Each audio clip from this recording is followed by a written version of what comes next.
বীজতলাতে অনেক দিন থেকে আসা হয় না। বীজতলাতে আজকে কিন্তু অনেক ক্ষতি হয়েছে, দেখতে পাচ্ছেন আপনারা। হাঁস আসছিল, হাঁস এসে জমিগুলো নষ্ট করে ফেলছে। বিশেষ করে এই পাশের পরবর্তীতে আরও কিছু ধান বীজতলায় ফেলানো হয়েছিল, দেখতে পাচ্ছেন। হাঁস আসছিল, হাঁস এসে এই যে ধানগুলো আপনার খুসাই খুসাই ধানগুলো নষ্ট করে ফেলছে এবং বীজতলার যে চারাগুলো সেগুলো কিন্তু উঠাই ফেলছে। আসসালামু আলাইকুম, কেমন আছেন সবাই? আশা করছি সকলে অনেক অনেক ভালো আছেন। আলহামদুলিল্লাহ আমিও অনেক ভালো আছি। তো আপনাদেরকে বেশ কয়েকদিন বলে ভুল হবে, প্রায় দীর্ঘ 2 মাসেরও বেশি সময় হবে আপনাদেরকে কোনো প্রকার ভিডিও দেওয়া হচ্ছে না। যখন থেকে আপনারা ভিডিও পাচ্ছেন না তখন থেকে আমার ধান কাটা নিয়ে একটু ব্যস্ততার সময় গেছে। আবার ধান কাটার মধ্যে পরীক্ষার ডেট পড়ে গেছিলো, তো পরীক্ষা নিয়ে একটু ব্যস্ততায় ছিলাম। পরীক্ষা আবার অন্যদিকে ধান কাটামারি সব মিলে দীর্ঘ একটা সময় ব্যস্ততার মধ্যেই কিন্তু পার হয়ে গেছে, যার কারণে পরীক্ষা আবার এই যে ধান কাটা মানে বুড়ো মৌসুমের ধান কাটা, ধান শুকানো, এগুলা কিন্তু করতে করতে দেখা যায় সারাদিন চলে গেছে। ভিডিও মেক করা বা আবার পরবর্তীতে মেক করতে পারলেও পরবর্তীতে এডিটের অভাবে, মানে একটু কাটাছেঁড়া করার অভাবে ভিডিও কিন্তু আপলোড করা হয় নাই।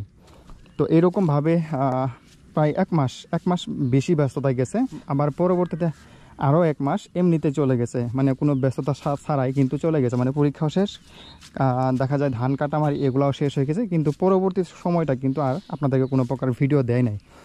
তো যাই হোক, আজকে দীর্ঘদিন পরে, প্রায় দীর্ঘ 2 মাস বলতে পারবেন, প্রায় দীর্ঘ 2 মাস পরে আজকে ভিডিওটা অন করলাম। আজকে আসছি আমার ধানের বীজতলাতে।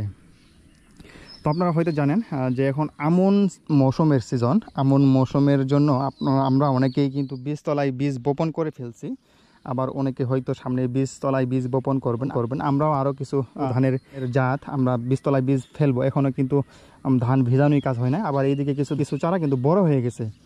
তো এগুলা বড় হয়ে যাওয়ার কারণ আবার কিছু ধান আছে যেগুলো আমরা আরও পরবর্তী সময়ে ফেলাবো। এমন মৌসুমে ধান চাষ করার জন্যই বীজতলায় ধান ফেলবো। তো এটা আগে পিছিয়ে করার কারণ হচ্ছে এই চারাগুলো দেখতে পাচ্ছেন, এই চারাগুলো আমাদের নিচু জমিতে যাবে। আপনারা খেয়াল করলে হয়তো দেখতে পারবেন যে এই যে জমিগুলো, এগুলো গতকাল পর্যন্ত ডুবেছিল। দীর্ঘদিন থেকেই কিন্তু টানা বৃষ্টি চলতেছে, ঈদের আগ থেকে কিন্তু ভারী বর্ষণ চলতেছে। আর ভারী বর্ষণের কারণে আপনার এই যে দেখতে পাচ্ছেন যে সকল জমিতে এখনও পানি জমে আছে, তো ওই নিচু টাইপের জমির জন্য এই চারাগুলো আমরা যে কাজটি করব, এই চারাগুলো আর কয়েকদিন যাওয়ার পর দেখা যাবে এইটুকু সাইজ হবে। তখন এই চারাগুলো আমরা উঠাই ফেলবো, উঠায়ে আমরা দ্বিতীয় আরেকটা বীজতলা তৈরি করব। দ্বিতীয় বীজতলাতে 7 থেকে 8টা করে চারা হাতে নিব। নেওয়ার পরে আমরা 2 থেকে 3 ইঞ্চি দূরত্বে আমরা স্কোয়ার দূরত্বে আমরা এই চারাগুলো আবার রোপণ করব। ওই দ্বিতীয় বীজতলাতে আমরা আবার এই চারাগুলোই 20 থেকে 25 দিন রাখবো। 20 থেকে 25 দিন রাখার পরে এই চারাগুলো বেশ একটু শক্তপোক্ত হবে এবং লম্বা চূড়াই হবে। তখন আমরা এই চারাগুলো আবার দ্বিতীয় বীজতলা থেকে উঠানোর পরে আমরা যে সকল জমিতে এখন পানি জমে আছে সেই সকল জমিতে আমরা দ্বিতীয় বীজতলা থেকে চারাগুলো উঠায় রোপণ করব। তো যার জন্যই আমরা এই চারাগুলো একটু আগে ভাগে বীজতলায় ফেলছি। তো এখানে আমরা 2টা জাতের ধান বীজতলায় বীজ বপন করছি। এটা হচ্ছে আপনার সেন্টুপাইজাম 21, একটা নতুন জাতের ধান। এটা উচ্চ ফলনশীল এবং হালকা পাতলা যেখানে পানি জমে থাকে সেই সকল জমিতেও কিন্তু এটা চাষ করা যায়। আবার ওই পাশে হচ্ছে আপনার গুটি স্বর্ণ ধান, হালকা মোটা টাইপের মোটা জাতের ধান। তো এটাও কিন্তু আপনার নিচু জমির জন্য কিন্তু পারফেক্ট। তো বীজতলাতে অনেক দিন থেকে আসা হয় না। বীজতলাতে আজকে কিন্তু অনেক ক্ষতি হয়েছে, দেখতে পাচ্ছেন আপনারা। হাঁস আসছিল, হাঁস এসে জমিগুলো নষ্ট করে ফেলছে। বিশেষ করে এই পাশের পরবর্তীতে আরও কিছু ধান বীজতলায় ফেলানো হয়েছিল, দেখতে পাচ্ছেন। হাঁস আসছিল, হাঁস এসে এই যে ধানগুলো আপনার খুসাই ধানগুলো নষ্ট করে ফেলছে এবং বীজতলার যে চারাগুলো সেগুলো কিন্তু উঠাই ফেলছে। তো চারাগুলো বেশ সুন্দর হয়েছিল। হাঁস আজকে অনেকটাই ক্ষতি করে ফেলছে। একদিকে বন্যায় নষ্ট করছে, আবার অন্যদিকে যে হাঁস ছাগল আসে কিন্তু অনেকটাই নষ্ট করতেছে। তো যাই হোক, এটা আমাদের এদিকে বলন বা গাছি পদ্ধতি বলে। এই গাছি পদ্ধতি করার একমাত্র উদ্দেশ্য হচ্ছে আপনার নিচু যে জমিগুলোতে ধান চাষ করা হয় সেইগুলোতে সরাসরি চারা, সেই সকল জমিতে সরাসরি কিন্তু চারা রোপণ করা যায় না। 25 দিন বা 30 দিনের চারা কিন্তু রোপণ করা যায় না। চারাগুলো একটু সুস্থ সবল বা শক্তপোক্ত করার জন্য আমরা দ্বিতীয়বার বীজতলাতে রোপণ করি এবং দ্বিতীয় বীজতলা থেকে উঠানোর পর আমরা মূল জমিতে চারাগুলো রোপণ করি। তো এইটাই হচ্ছে আপনার গাছি বা বলন পদ্ধতি। এই পদ্ধতি অবলম্বন করলে কিন্তু চারাগুলো কিন্তু বেশ শক্তপোক্ত হয়। তো আমরা এর পরবর্তীতে যে ধানগুলো আরও বীজতলাতে বপন করব সেটা হচ্ছে আপনার শেরপুরের সুগন্ধি তুলসীমালা ধান।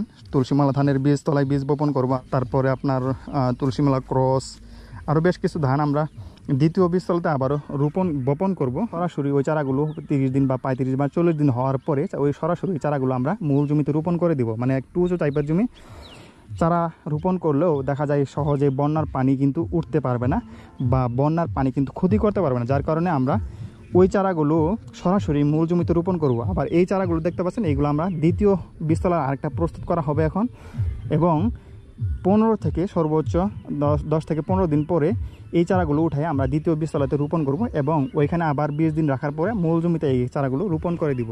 তো যাই হোক, দীর্ঘদিন পরে কিন্তু ভিডিওটা অন করা হলো। আপনাদের বর্তমান আমন মৌসুমের কী অবস্থা অবশ্যই একটু কমেন্ট করে জানাবেন। আর আপনাদেরকে আমি আমার বুড়ো মৌসুমের কোনো প্রকার আপডেট দেওয়া হয় নাই। মানে আমি বুড়ো মৌসুম আপনারা জানেন B105 রোপণ করেছিলাম, কীরকম ফলন পাইলাম এটা কিন্তু আপনাদেরকে বলা হয় নাই। এছাড়াও আমি B90 রোপণ করেছিলাম, সেটার ফলন কীরকম তাও কিন্তু আপনাদেরকে বলা হয় না। এছাড়া আমি রড মিনিকেট রোপণ করেছিলাম, সেটার ফলন কীরকম সেটাও কিন্তু আপনাদেরকে বলা হয় নাই। এছাড়াও বিনা 25 কিন্তু রোপণ করেছিলাম, অর্থাৎ লং বাসমতি টাইপের ধানগুলো, সেইটার ফলন কীরকম সেগুলোও কিন্তু আপনাদেরকে বলা হয় না। মূল কথা বলি, মানে ধান যখন আমরা কাটার পরে যে একটা ওজন করা হয় বা বিক্রি করছি, এই বিক্রি বা ওজন করার পরে আপনাদেরকে কোনো প্রকার ভিডিও দেওয়া হয় না, যার কারণে আসলে এই তথ্যগুলো আপনাদেরকে পৌঁছানো সম্ভব হয়ে ওঠে না। তো যাই হোক, আপনাদেরকে আমি সময় করে আমি আমার জমি থেকে যে ধানগুলো উৎপাদন করেছি, কি পরিমাণ ধানগুলো উৎপাদন করেছি বিঘা প্রতি, সেটা আপনাদেরকে আরেকদিন সংক্ষেপে হিসাব দেওয়ার চেষ্টা করব। তো পরবর্তী ভিডিওগুলো দেখার আমন্ত্রণ রেখে আজকে বিদায় নিচ্ছি। বিদায়ের পালা। আল্লাহ হাফেজ, আসসালামু আলাইকুম। ভালো থাকবেন সবাই, সুস্থ থাকবেন।